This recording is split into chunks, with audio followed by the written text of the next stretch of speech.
Hello everyone. Imagine you have a ball that has small hole on its surface so that it can stay inflated for too long. If you keep using the ball without fixing the hole will get bigger and the ball can no longer be used. Now let's move this case to engineering point of view. What if there is a microscopic, undetectable defect by our sense on a certain machine's part that can be fatal in the future? What do we do to prevent mechanical failure caused by this unseen defect? In case like this, we use a method called NDT. So, NDT stands for non-destructive testing. It is the process of inspecting, testing, or evaluating materials, components, or assemblies for discontinuities or differences in characteristics without destroying the serviceability of the part of system. Based on the defect location of a material, there are two kinds of NDT: surface crack method and inside crack method. Right now we discuss about inside crack method.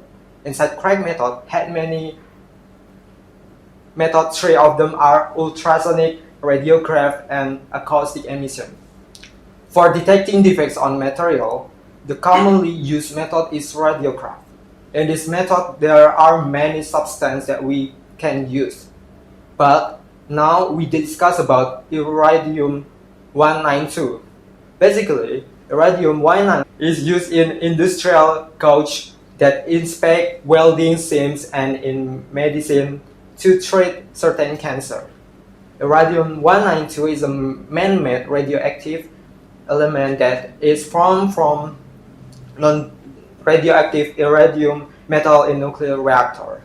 Iridium-192 is a shiny silvery whitey, very dense metal that will not rust when exposed to natural elements. How does it use for NDT? Used to examine welds, test and classify their status and pressurize pipes, pressures, vessels, high capacity storage containers, certain structural welds. Concern testing also used to look for reinforcement and channel and in concert. Likewise, this method makes it possible to detect error in casting. How does it in industry? For industrial purposes, Iridium-192 is placed in a closed container that emits a oriented gamma radiation beam.